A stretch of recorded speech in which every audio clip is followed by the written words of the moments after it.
Hola, buenos días. Hoy vamos a grabar la competencia de enfermería en rehabilitación física y neurológica y vamos a hablar del módulo aerosol terapia.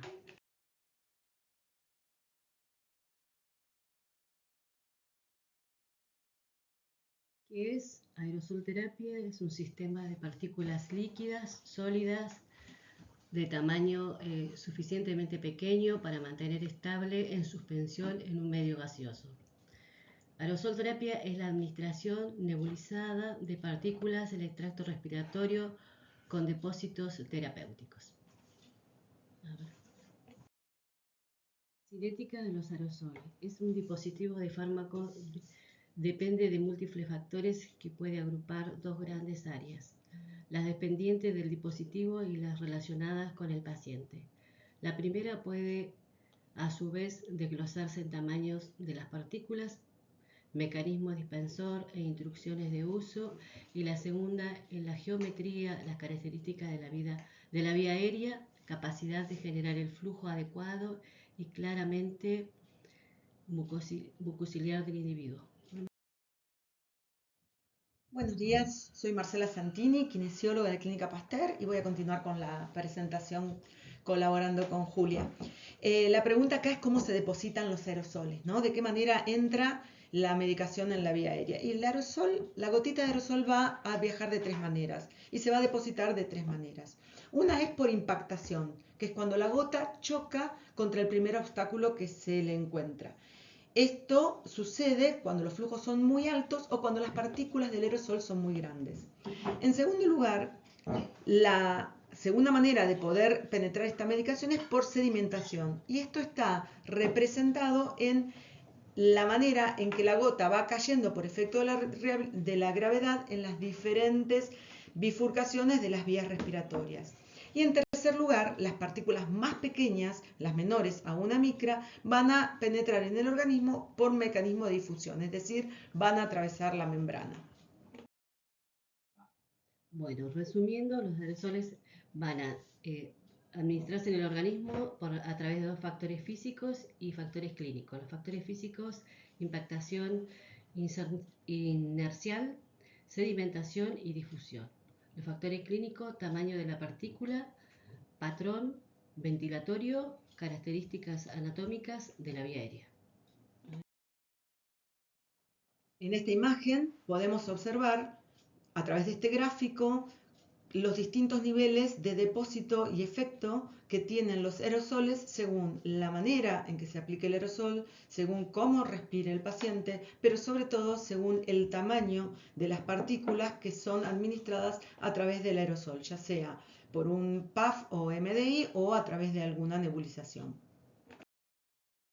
¿Qué pasa con aquellas partículas que no son absorbidas a través de la vía aérea directamente? Bueno, todas aquellas partículas de aerosol que por impactación inercial quedan en la boca, por ejemplo, o en la faringe, son llevadas directamente al estómago y a partir de ahí ingresan a través del metabolismo sistémico por el hígado a los vasos. Por lo tanto, la medicación que no entra en la vía aérea o que no es inhalada directamente hacia los alvéolos o hacia los bronquios, va a pasar a tener una disponibilidad a través del sistema digestivo y del metabolismo hepático.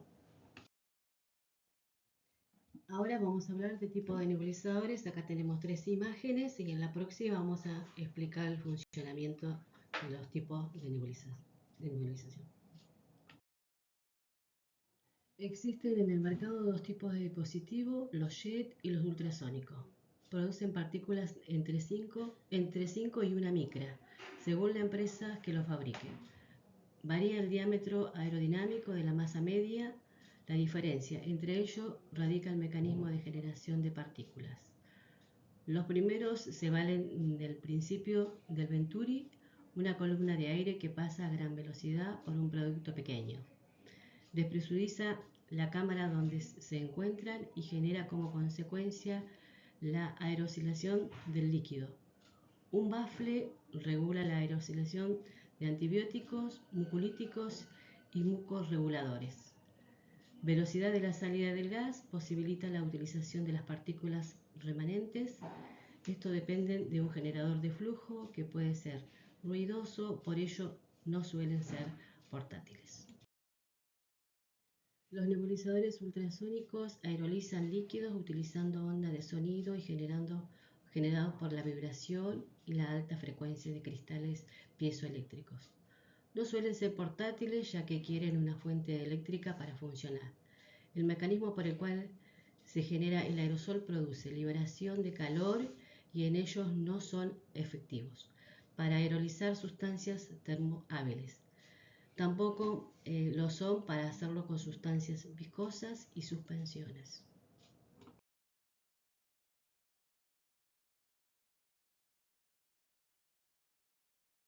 Tip de técnica.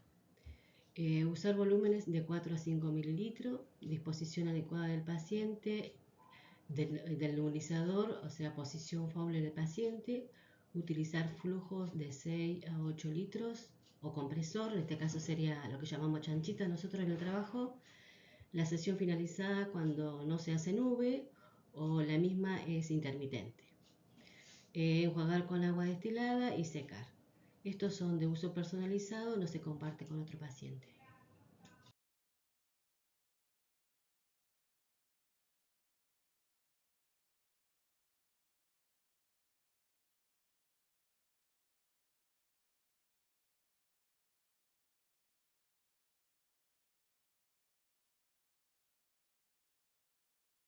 Bueno, vamos con las ventajas y desventajas de los nebulizadores. Las ventajas: no necesita coordinación, puede usarse en pacientes débiles, no requiere pausa inspiratoria para ser eficaz, usables online en los circuitos de RM, simple para modificar concentraciones y combinar drogas.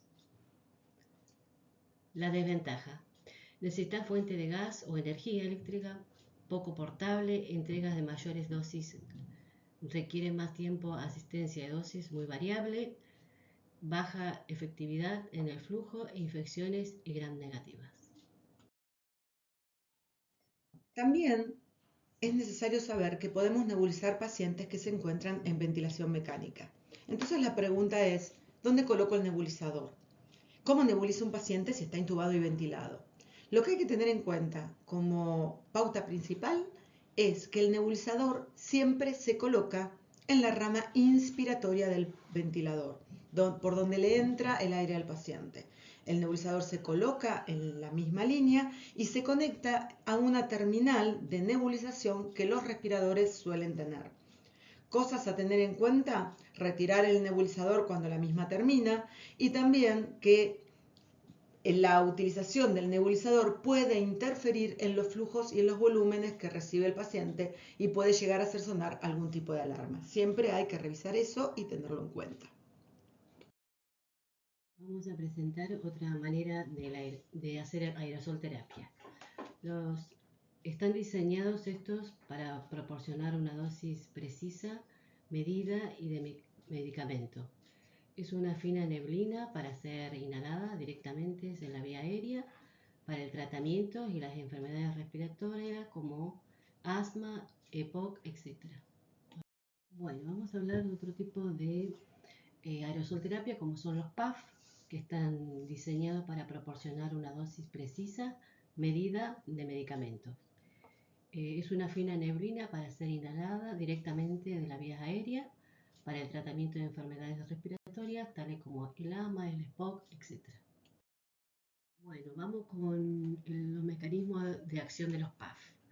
Los inhaladores de dosis medidas son dispositivos portátiles formados por un casnit de material inerte resistente a la presurización, aluminio, vidrio, acero inoxidable, que contiene una solución que es un producto de la mezcla de fármaco, gas, propelente en estado de líquido o surfactante, saborizante. Con ellos pueden administrarse broncodilatadores, antibióticos y corticosteroides, etc. Disponen de una válvula interna que permite que llene una cámara de dosificación y otra extrema dosificadora que garantiza la entrega de una porción precisa del aerosol por activación. Para la utilización de los PAF o los MDI hay que tener siempre en cuenta una correcta técnica para que la dosis inhalada sea efectiva en el organismo. Es importante no sellar la boca alrededor del dispositivo bucal, sino dejar un espacio entre la boca y el dispositivo.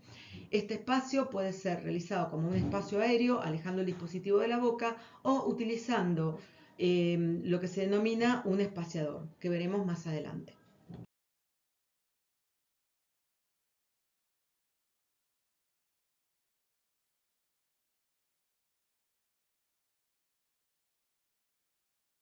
Bueno, vamos con las desventajas y las ventajas de los PAF. Las ventajas son barato, fácil de transportar, pequeño, son multidosis, no requiere energía y baja posibilidad de infecciones. Y en las desventajas encontramos, necesita coordinación y técnica apropiada, algunas drogas, difícil de determinar dosis restantes en el envase y reacción a los repelentes de pacientes sensibles. En aquellos casos donde la técnica por cuestiones del paciente es difícil de realizar correctamente, la utilización de espaciadores, como vemos acá en esta diapositiva, múltiples dispositivos de espaciadores, permiten la optimización de la entrega del aerosol en el paciente, generando un espacio de retardo entre el disparo del PAF y la inhalación del paciente, que puede inhalar dentro de ese espaciador, generando una mejor disponibilidad y un mejor tamaño de la droga para que pueda hacer el efecto deseado. Entonces, ¿cuáles serían las ventajas y las desventajas de utilizar espaciadores? En general, las ventajas son múltiples. Una es que hay menor disposición faríngea de la droga, con lo cual entra más droga a la vía respiratoria, mejora la disposición pulmonar, reduce de esta manera los efectos colaterales que puede llegar a tener alguna droga. Puede ser usable en pacientes intubados o pacientes ventilados, como habíamos visto, como vimos recién, y puede ser usable en chicos y en pacientes que no cooperan. Las desventajas es que hay de formas muy diferentes y de muy diferentes tamaños que hacen que el usuario a veces se confunda en la manera de utilizarlo. Algunos dispositivos solo vienen disponibles para una marca específica de droga, con lo cual al cambiar la droga o al cambiar la marca deberíamos cambiar el dispositivo. Y como tercer desventaja es que muchas aerocámaras que vienen con válvulas no son recomendadas para pacientes en RM, para la utilización con AMBU y a veces la utilización en niños porque necesitan una fuerza extra para poder abrir esas válvulas. Entrega de aerosol en RM. Al igual que con la nebulización, el espaciador debe colocarse en la rama inspiratoria. Hay varios modelos de espaciadores que generan un aumento en el espacio muerto del paciente. Es por eso que una vez realizada la dosis, el espaciador debe volver a colapsarse.